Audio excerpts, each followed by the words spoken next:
11-week quarter. And what we're going to talk about today is two chapters, chapter 12 and 13. And this video is the first of three for chapter 12. We're going to do objectives 1 and 2.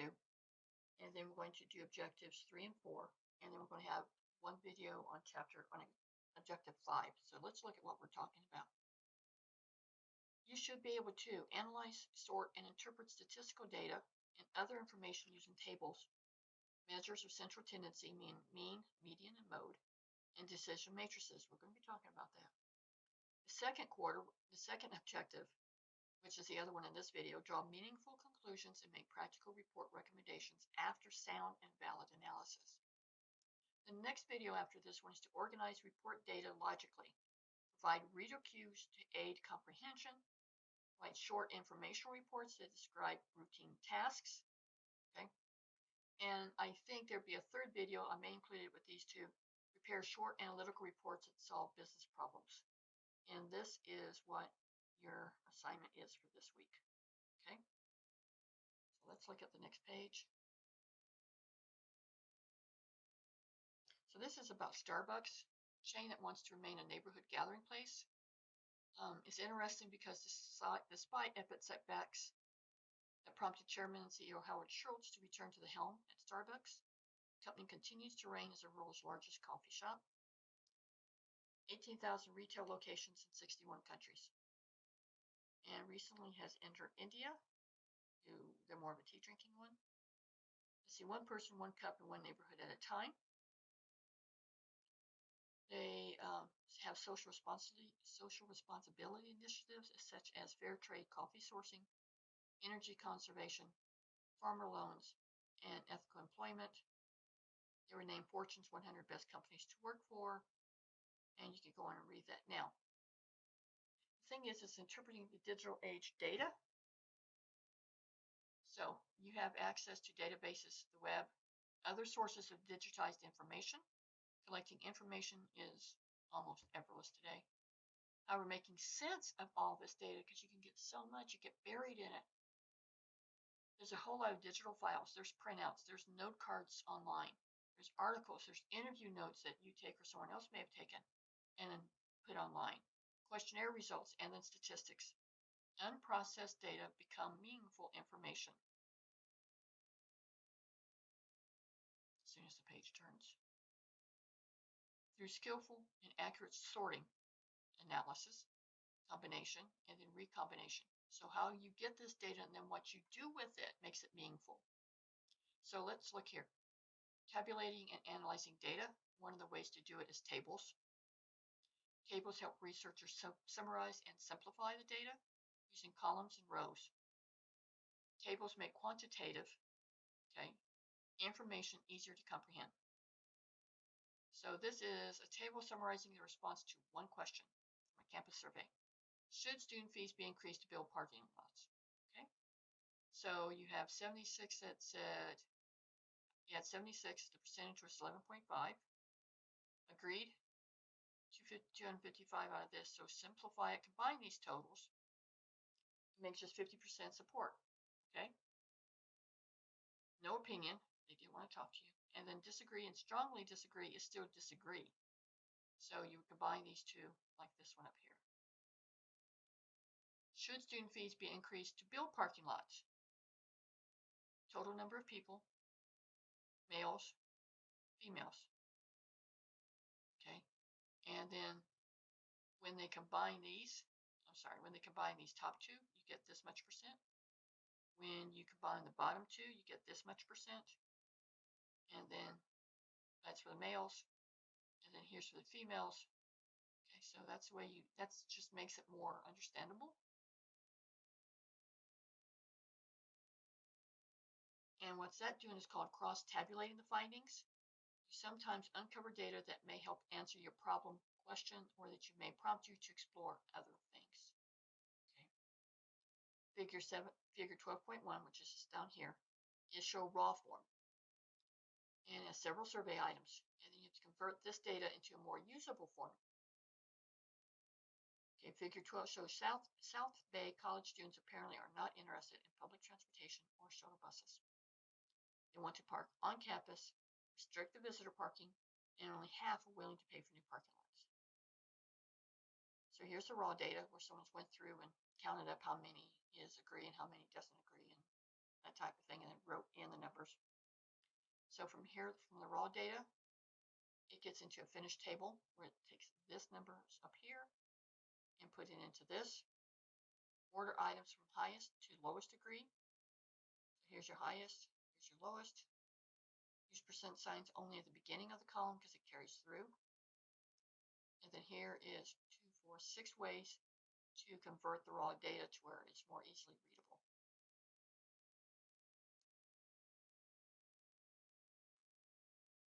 Measures of central tendency. Do not be turned off from this. It can get put into English. Tables help you organize data. And the 3 M's, mean, median, and mode, will help you describe them. Okay. Over here, down here in this table, mode is a number that appears the most often. Median is almost, you can substitute middle for median, sort of, to help you remember it. Median is the middle point. Mean is arithmetic average. Take 10 numbers and you get a total. You divide that total by 10. That's your mean. And they explain that down here. See my right here? This is mean. It's explain median here and explains mode here. Calculate the range. You simply subtract the lowest figure from the highest. Okay, so there. They may sound a little scary or a little apprehensive. You don't want to do that. It's not super difficult. Just kind of play with it and see. Correlations. How do you put this together? You can see relationships between 2 or more variables that help explain the findings. If your data for graduate starting salaries also included years of education, you would notice that graduates with more years of education usually receive higher salaries. Okay, so there's a correlation between how many years you're in school and your starting salary. Okay. In reporting correlations, you should avoid suggesting a cause and effect exists when none can be proved. In other words, this happens, so this is the reason. Okay. If you can't prove it, don't do it. Cautious statements followed by explanations gain you credibility and allow the readers to make their own decisions. Don't make this little strip up here. Research errors over the year have given a rise to important maxim. Correlation does not imply causation. Now, I agree. You look at that and you want to go running for the hills, at least most of us would, me included sometimes. But I've thought long and hard about that sentence, partial sentence. And so if you take out some words or take out some letters, it becomes a whole lot easier. We just talked about correlation. What does one thing imply about the other or affect it? So correlation, in other words, you think that two things are related. Like your discussion question is that there's a lot of accidents, the weathers may be related. So is there a correlation between accidents and the weather? So you think there is a correlation, but it doesn't mean that that's the actual cause. There may be accidents happen in bad weather, but is the bad weather the cause of the accident? Does that sort of make sense better? Here's one where it says, between depression and the internet use or studying the relationship between shoe size and reading materials. So is the bigger the shoe size, better the reading skills? In one recent eyebrow-raising study, a researcher claimed that the decline in violent crime during the 1990s was caused by the declining use of leaded gasoline. That's a reach. Okay, so that's kind of what that is. So grids. Grids is just another word for that. Okay.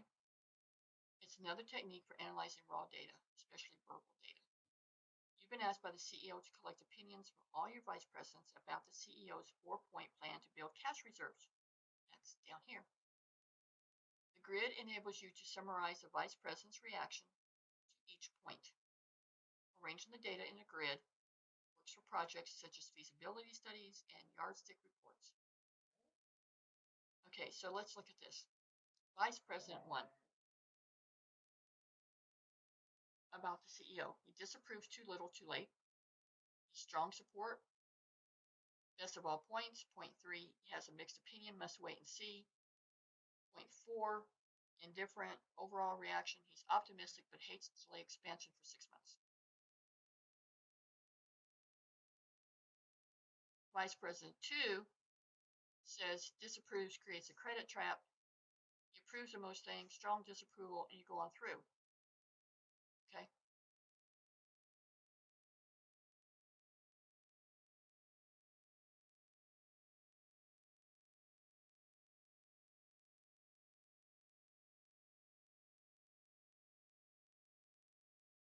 Then you get a decision matrix.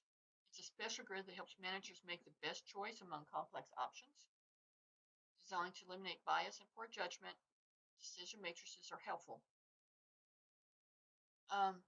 This figure here shows a simple decision matrix to help you make a choice. In table 1, you're going to evaluate each of the desired features on a scale of 1 to 5. Because the Lenovo ThinkPad X1 weighs in very light, you give it a score of 5. Okay, so let's look at this. Apple MacBook, $1,500. Its weight is 4 pounds. Its battery life is 5 years. I'm assuming it's years. It doesn't say. Its price is number 1. So on the scale of liking things, hard drive is given a number 3. So it's a decision matrix of 1 to 5. So I figured that one out. All right, so on decision of 1 to 5, where 1's not so good and 5's better, okay? The weight was a 4. Battery life was a 5, so about the best you could do. The price was a 1, and not real happy on the price. And the hard drive is kind of in between. Dell Latitude, the weight is 1. Battery life is 4. Price is 3. Hard drive is 3. So you can go on and see how that works. Weighted decision matrix is where you give the points. Okay, so here, it has a 4, but you give each weight 1 5. So 5 times 4 is 20. Okay, 10 times 5 is 50. Price, and so you get this. So if you look over here, now you can see that the Apple MacBook is the favorite, with the Dell Latitude next. And that's how you can look at a matrix, creating it. Do not go running for the hills. When you read professional journals, and if you're medical or anything else, then that's important. It's important for you to be able to look at research that your professional association is giving you and be able to evaluate whether it's good research or not. That could be if you're medical, it could be if you're business, it could be if you're an occupational therapist somehow. You get all this data and you go, well, 1 in 5 said that this procedure is best. So if you don't interpret that data and it's not the best procedure, but you go, oh, 1 in 5, yeah, I'm going to try it, and it doesn't work for you because you misread the analysis. Okay, so you really do need to sort of know. You need to know enough, as I call it, to be dangerous. Okay. Drawing conclusions and making recommendations. So analyze your data to arrive at conclusions. You can always get help because usually there's a summary. And so underneath data, and do you trust the guy that's writing the summary? Is he well known? Is he professional in your field? Does he kind of sound like he knows what he's talking about? So here's an example. The Marriott Corporation recognized, second paragraph, a serious problem among its employees. Conflicting home and work requirements seem to be causing excessive employee turnover and decreased productivity. So to figure out what was really going on, they hired hospitality consultants to survey its staff. The hotel chain learned, among other things, that nearly 35% of its employees had children under the age of 12. Okay? And 15% had children under the age of 5. Other findings shown in figure 12.4 indicates that 1/3 of its staff with young children took time off because of childcare problems. That's a lot. Moreover, many current employees left previous jobs because of work and family conflicts. So you have 35% of your employees with kids under 12. 15 of that 35 had kids under the age of 5. And a third of your staff left because they couldn't get their kids taken care of. So now you're into rehiring and retraining and all that other kind of good stuff. Also showed that managers did not consider childcare or family problems to be appropriate topics for discussion at work. In other words, don't tell me that your kid isn't feeling good and you don't have childcare. It's not my problem. It's a manager's. Okay, so that's a lot of information. Sample possible conclusions that the writer might draw is shown in figure 12.4. So let's go look at figure 12.4.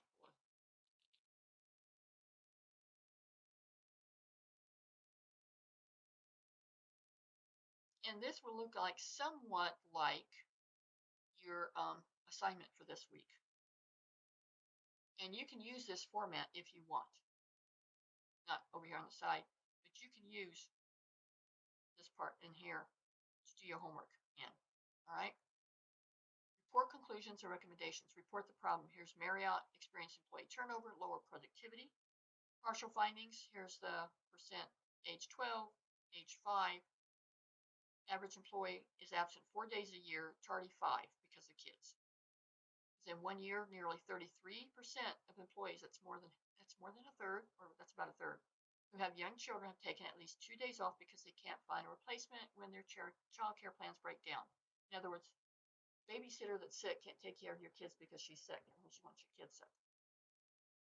Nearly 20% of the employees left a previous employer. At least 80% of your female employees and 78% of your male employees with young children reported job stress. Because do I go to work or do I stay home and take the kids? Or I lose my job if I stay home and take the kids, but I need to take care of my kids. All right. And managers, there's no help here, perceive family matters to be inappropriate issues. Okay. So, conclusion, home and family responsibilities directly affect job attendance. Time is a crucial issue to balancing work and family. Male and female employees reported nearly equal numbers of difficulties. Problems with childcare arrangements increase employees' level of stress and limit their ability to work.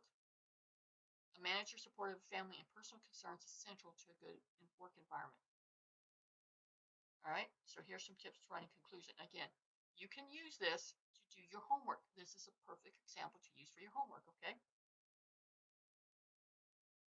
Then comes the recommendations, okay? Recommendations, provide managers with training in working with personal and family matters. Institute a flexible policy to allow employees to adapt their work schedules to home. Investigate opening a pilot child development center for preschool children of employees at company headquarters. Develop a child care resource program to provide parents with professional help in locating affordable child care. Offer a child care discount program to help parents pay. Authorize weekly payroll deductions using tax-free dollars to pay for child care. There's a lot of places that does this last one. Publish a quarterly employee newsletter devoted to family and child care issues. Okay. And then it talks about it. Here it says, if possible, make each recommendation a command. Note, each recommendation begins with a verb. Provide, institute, investigate, develop, offer, authorize, publish. Okay, more proactive that way. And then it talks about moving from your findings to your recommendations.